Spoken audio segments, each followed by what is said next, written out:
You're listening to Amplified, the Chesapeake Public Schools podcast, your front row seat to the stories behind our story.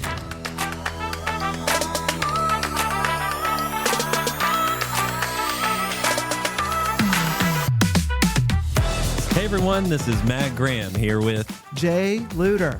And we are in full swing. The year has started already. We are, going. Matt. Listen, school is about a month in now. It is October, and all of our kids are in full swing in school. All of our athletics are in full swing. Matt, how is your calendar looking this time of year? You know, I don't even know how I make it out one day because of all the events with our kids. We have soccer, we have gymnastics, baseball, our work schedule on top of it. So sometimes you don't even know like when to take a pause to breathe, you know, it's so busy. But how about yours? Your calendar's pretty busy too. Well, I only have one child at home now, Matt. So I've got one grown child and one in college. But my daughter who's still home, we are full-time dance. So she is busy with dance about 6 days a week. She's rocking in that way. I know when we were a younger family, we used to kind of look forward to a rain day sometimes so we could just have a Saturday off, That's right? sometimes the best. You just sit at home, do nothing, get a reset. I love that. A nice cozy Sunday is nice in the fall. So listen, today, Matt, we are excited to have Dr. Fallon Graham on the program.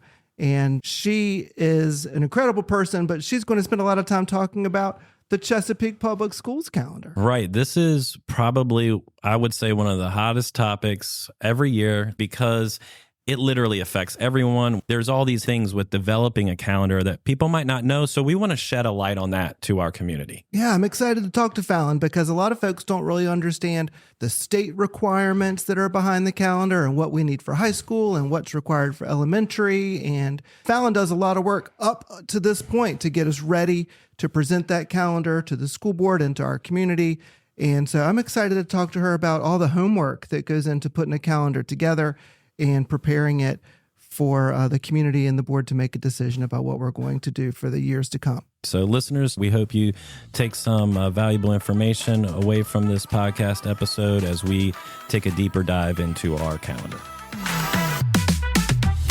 Well, welcome back to Amplified, everybody. We are super excited today to have with us Dr. Fallon Graham.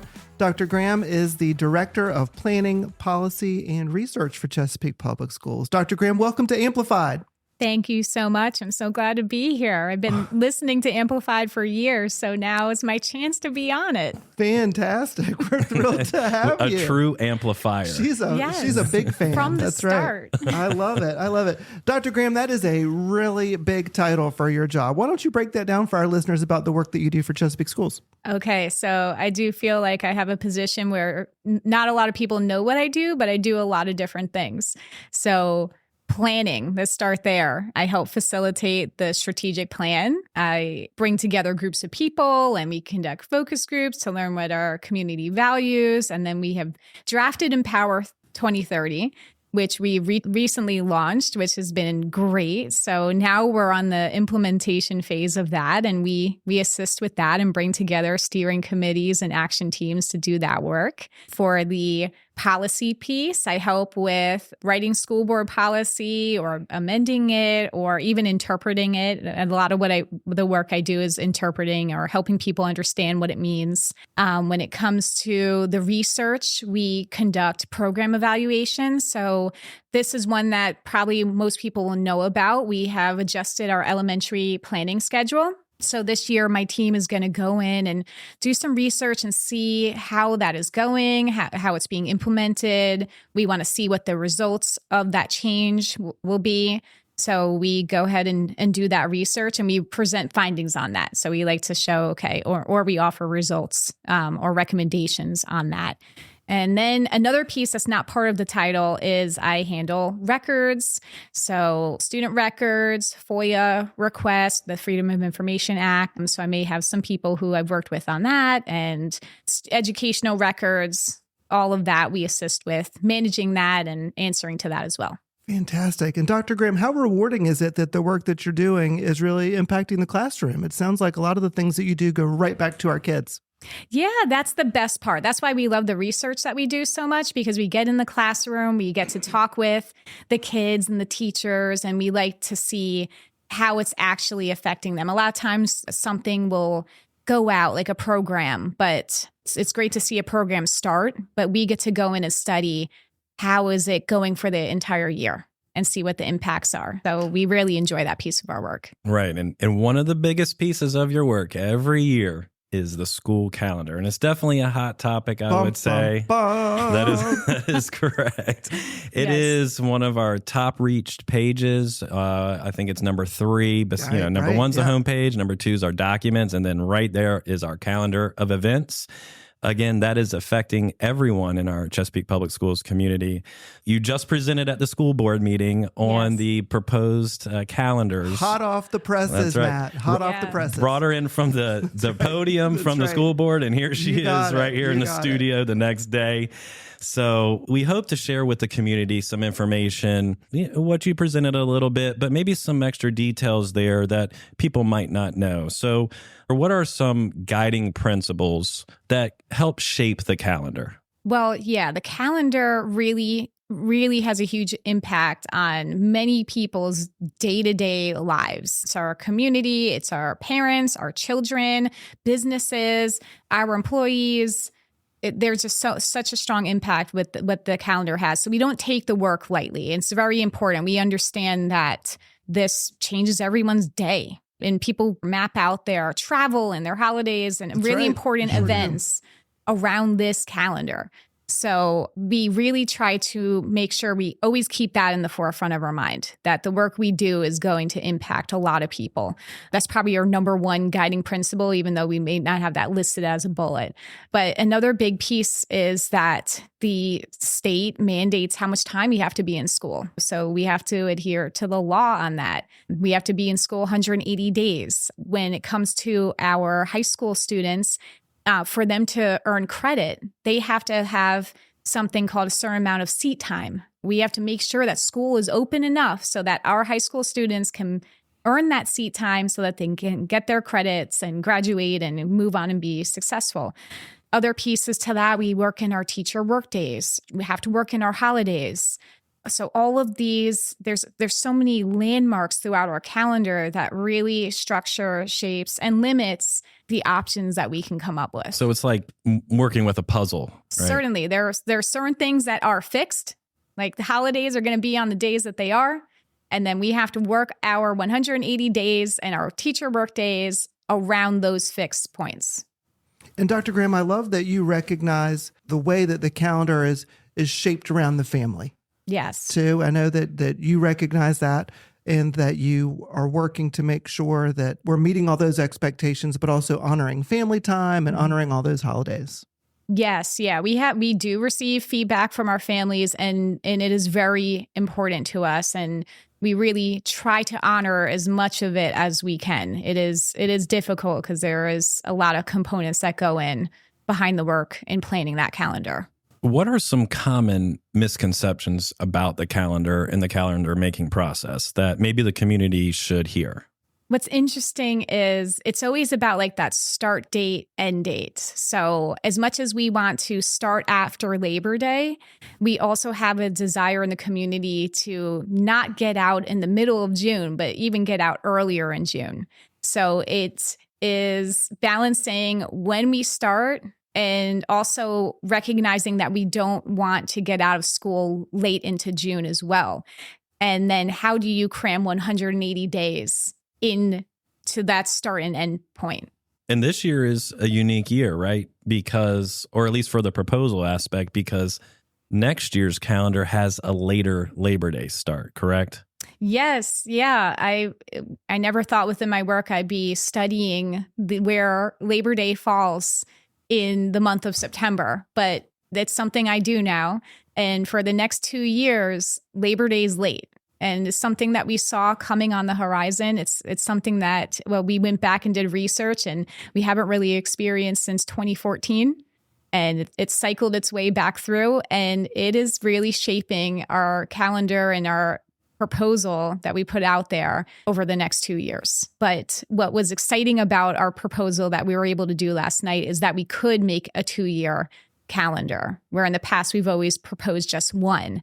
And I really feel like this 2-year proposal is proactive in that we know that in 27, 28, we're facing the same thing. So we can prepare now for that. Absolutely. Now, Dr. Graham, I know that the research that your team did in the previous school year, you guys did some research on that pre-Labor Day, post-Labor Day start with our community, right? And that was a very hot topic this time last year. And so can you kind of walk us through what that looks like, the pre-Labor Day start, the post-Labor Day start, and what that means to our schools and our families? Yeah. So over the past few years, we have been asking, do you want to start before Labor Day? And resoundingly, the answer is no. Now, in starting before Labor Day, it does have an impact for our families because our surrounding school districts do start before Labor Day. Yeah. We have plenty of families who have children in different school districts. So when you have one child starting before Labor Day and another child starting after Labor Day, it's confusing. And then when the holiday breaks don't line up, that gets difficult and challenging as well. We also know that coming up with summer camps and childcare is a big part of this pre-Labor Day, post-Labor Day conversation. And vacation planning. A lot of people like to travel on Labor Day. If you're local around here, you know that you can get those houses a little cheaper around Labor Day. The prices start to drop. So yeah, and that's part of it. It's something that I've actually received phone calls over the past few years from 1 or 2 people who are saying, I'm trying to book my vacation. I want to know if we're starting before Labor Day. And my answer always has to be, well, I can't answer that. We have to see how the community votes. Sure. And isn't that one of the reasons that your department, your office is switching to that 2-year calendar so that families have more time to look ahead? Yes. Yeah. That having the 2 years out will allow people to better plan for any future dates. I know if you are booking a large vacation, if you are trying to see your family who may live far away, we are a transient community here, then having that advance notice makes it a lot easier to plan those trips and to book better vacation prices and flight prices, all of that. So from an operational standpoint from Chesapeake Public Schools, a lot goes on in the summer. We have HVAC systems that have to be replaced. There's Roof contracts. replacements. So can you share a little bit about how that also goes into creating the calendar with the pre and the post Labor Day comparison? So if you were driving around Chesapeake this summer, you probably saw a few parking lots being constructed. You could see the construction that's happening in our buildings, which is a great thing. We are enhancing our buildings. We want those innovative, modern learning environments. And the way that we do that is we have children and employees out of the building in order to do that. I remember in August driving past a school and wondering, wow, I hope they have the bus ramp completed in time by the time students come back. And they did, but they had it probably prepared. I know they were working on Labor Day weekend. Yep.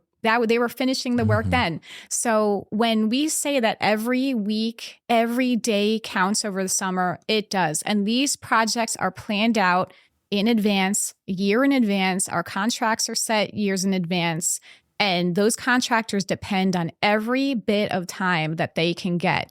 When school lets out, they have a team coming in immediately, getting out the furniture, clearing out making sure the parking lot is cleared.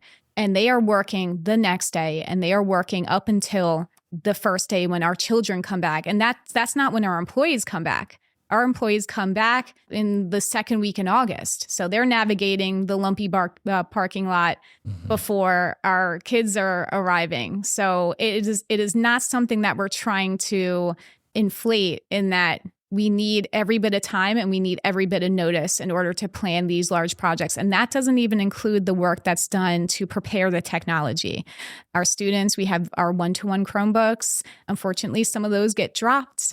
Some of them are broken. Our techs need as much time over the summer to make sure that those tools are ready when our children arrive back at school. Transportation routing, people are moving, routes change every single year. Our transportation needs time to figure out those routes. School nutrition, the amount of work that's done. And once a building is done with construction, that building needs to get cleaned. So our custodial services need to get in there and they need their time as well. So there's so much work done over the summer. And at the same time, we have schools that are running summer school and we need Right. time to get through summer school and we need time to process the results of summer school as well. So lots of work is being Dr. done. Graham, I had no idea that our school calendar touches so many different programs and departments and all, 9 months before we even think about going home for the summer. We're already planning all these projects. And I know, like you said, we've got contracts with vendors and construction companies, and we're guaranteeing them a certain amount of days or hours that they can be on the roof to complete those projects. So great for your department to be able to reach out to all aspects of Chesapeake Public Schools to make sure that everyone's needs are met over the summer. It must be a huge endeavor Right. to put together a Right. school calendar. Now, let's look at this year. Let's go right into this year's calendar. Okay, bring it, So- Matt. Here we go. So, Let's get down to the I nuts know. and So bolts. this year, not this year. Let's look at next year's year. calendar. Sure. I know Next what you year's mean. calendar. Next year, we're pretty much fixed. Can you tell us why we have that fixed sort of option for next year? Great question. Well, it's not that we didn't explore other options. We created other options that had different start dates and different end dates. Having a different start date would really severely and negatively impact our summer work. Mhm. So that was something that, as much as we would love to be able to offer that, it is just not feasible for us to do. It seems like this is advance notice, but as I said, those contracts are actually already set. So it's something that we really couldn't even explore much further than what we did. We had another option that had more of the lengthened breaks, which we love the day off ahead of Thanksgiving, and we love the 10-day weekdays off for winter break. But that got us out at the end, and I'm talking about like the last day in June. Wow. And yes, and that is something, again, that impacts our summer again. Sure. Because now we're cutting into the front of summer. Right. And also at that point, we're ready to get going on summer. Our families want to be off, our children want to be off. So that was another option where it was something that we really couldn't pursue further. It cuts into the summertime. It ends at a time that families don't prefer. Right. And plus, there's that preparation piece from the year that you were saying to inform the families and our staff. Yeah. If we would have done something like that, this would have impacted people's plans that they have. Our calendar's consistent to an extent. So people do count on that last week in June being off. And then all of a sudden we would say, surprise, we're still going to be in school. And surprise, we're starting 2 weeks earlier than what you thought. So make adjustments to those vacations and camp plans and childcare plans that you had. That wouldn't go over well. No, Dr. Graham, I couldn't imagine, as a former elementary school principal, I couldn't imagine being in school all the way until the 3rd or the 4th week of June. No. I know that often in elementary school, when that calendar turns the page from May to June, kids are squirrely. They are squirrely in June. They're ready. And we are doing think we everything. all are. Yeah, we're doing everything we can to keep everyone engaged, highly engaging activities in our classrooms. A lot of times our SOL testing program is finished with the state of Virginia. And so that would be a real challenge to go that late in the year. I think also our high schoolers, especially our graduating seniors, some of those universities are already having orientation programs with the students that are going off to be freshmen at the college level, and those are happening in those first weeks of June as well. I know that in the elementary world we talk about a 180-day school schedule, right? In high school, I am less familiar, but I think you referenced something like seat time. Is that what that's called? Yes. So Tell us more about that. this is something that also is a little special for Chesapeake because we have a 4x4 schedule. Right. So we have some benefits with that. That means that our high school students get through 8 courses in a year. That allows some of our high school students to graduate early or to take advanced courses that they might not have been able to with more of a traditional full year 7-block schedule. But then there's a drawback to it because we are fitting 8 classes in where other districts may be fitting in only 7. We have to really we have to conserve our time to make sure that we're able to distribute that same amount of time among 8 classes instead of 7. But still, it's very important to Chesapeake Public Schools. It is very important to Dr. Cotton. It's his word that he signs off that we have met the requirements. Right. He does not want to rely on a waiver. He wants to fulfill the expectations and what's mandated of him. And he does it. And he holds, that's why we're open 180 days. It's his words signing off that we have provided this much time, these opportunities to our kids. And every year we do have bank days. And then we also have our elementary teacher work days. Correct. With that, can you explain a little bit about why the elementary has a teacher work day and what the bank days are like and how that works? Well, our elementary they don't have seat time requirements. Okay. Okay. So with that, there's a balance between 180 days or 990 hours. And we exceed 990 hours. That's why we're able to have 177 school days for children, and we're allowed to give our elementary teachers 3 more work days. And boy, they need more than 3 more work days because they are in constant supervision of their children. They are escorting the kids to lunch and going to pick them up. So even that cuts into their lunchtime. So with that said, the 3 days is about the minimum that we could do to make up for that. And they are utilizing every bit of that time with their planning that they do. And that's why the elementary teachers get that. It is not something that is an outstanding benefit that they get to hold above the heads of middle school and high school teachers. For sure. Now, and that's not to discredit our middle school and high school teachers. They are incredibly strapped for planning time as well. But our elementary teachers, they really need that time. And what we used to do in the past was we scattered through several half days. Mm-hmm. And that is something that our families, they would just rather have 1 day off than 3 half days. Because that planning is very difficult and it's more disruptive. So that's how we landed on the 3 extra teacher workday for our elementary community. So Dr. Graham, you take all of this research, you take a look at the calendar and consider the number of days and the number of hours and all of our different programs and our summer work that has to happen. And you put all that together and you propose a calendar to the community and to the school board. How do you get all that input? I know that's just thinking about it is daunting to me. I'm sweating just thinking about it. I mean, and hearing all this too, as an employee, I didn't know. I'm learning so much. I'm learning a ton too. My gosh, yeah. So yeah, piggyback on that. How do you do it? We literally have a spreadsheet that goes through every single day, 180 days plus our extra 10 teacher work days. And we are counting the hours of every day. When we have an early release day, we are adjusting the hours for that day. If we have a day off because of snow or inclement weather, we're adjusting the hours for that. And we are counting to the minute in this chart to make sure that we're fulfilling our requirements. So do you have a math background? I mean, it seems like you might have a math background. Yes. Maybe so. Yep. I used to teach high school math. And luckily, I have a teammate who also taught high school math. So I'm very fortunate for that. And I have an outstanding administrative assistant who is a whiz with these sheets. So actually, I rely on her for that. Yes. I think a big misconception, Dr. Graham, is that this happens in 5 minutes and just comes together and you're just like, boop, here's the calendar.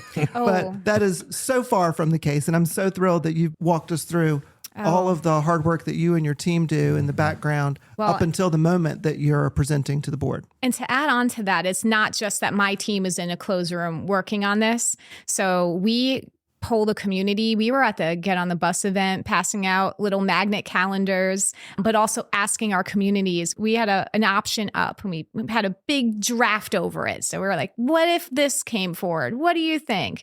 And we got their feedback. And what was interesting was they were looking at the calendar and saying, this is not a great calendar, but I still don't want to start before Labor Day.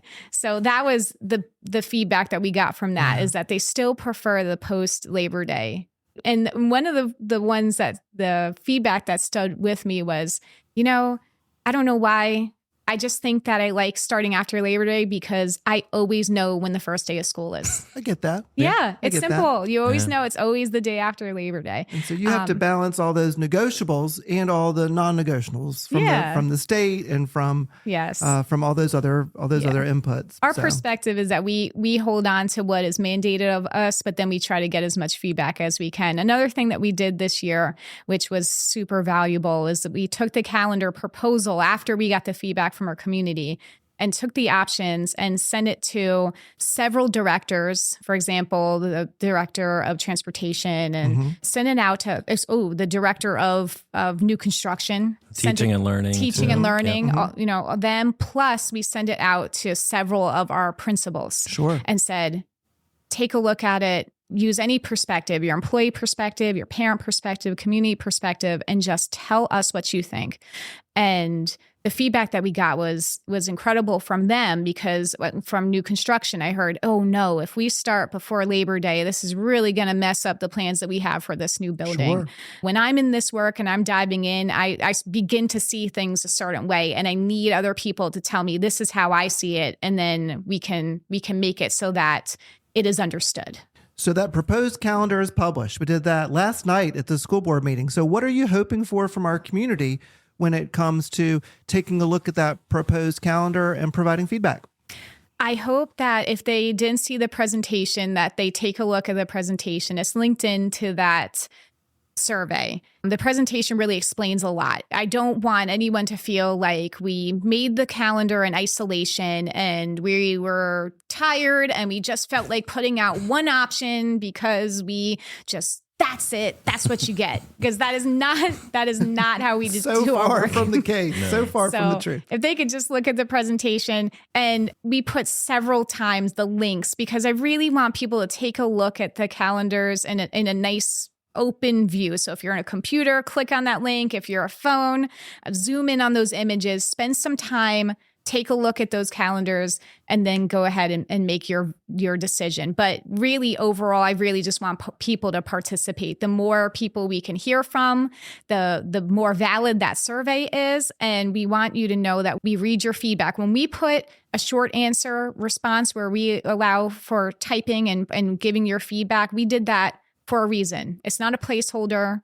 We're not ignoring it. We don't put a lot of them on there, and that's because we really want to process the feedback that you're providing us. So we read your feedback. It is important to us. And we're not doing this work because we want to do harm. We're doing this work because we want to help support our community and meet our community's needs. I want to thank you so much for coming in and basically sharing everything that goes into creating a calendar. What a big project. And I think that we often underestimate how much goes into putting that calendar together. So all of our families, all of our listeners, make sure that you are looking for your input survey. You'll find it in the family updates and on the Chesapeake Schools website, www.cpschools.com. Right. And make sure that you give your input so that Dr. Graham and Dr. Cotton and the school board can make an informed decision about where we want to go for 25, that's this year, 25, 26. That one's already done. That one's done. For 26, 27, and 27, 28. That's the first time. I should have a flying car by the time we get to 27, 28, right? And I think that survey's open through October 19th. Correct. Is that right? So families, you heard it. We look at everything, all the feedback when making the decision. So thank you, Dr. Graham, for coming in and sharing all the nuances with creating the calendar. Thanks for letting me share. Being able to share here really helps me explain the work that I do better than a 3-minute board presentation. So thank you. And we'll see you next time on Amplified. That's right. We hope you enjoyed the stories behind our story on this episode of Amplified, the Chesapeake Public Schools podcast. Connect with us at cpschools.com/amplified and be sure to subscribe or follow us wherever you get your podcasts.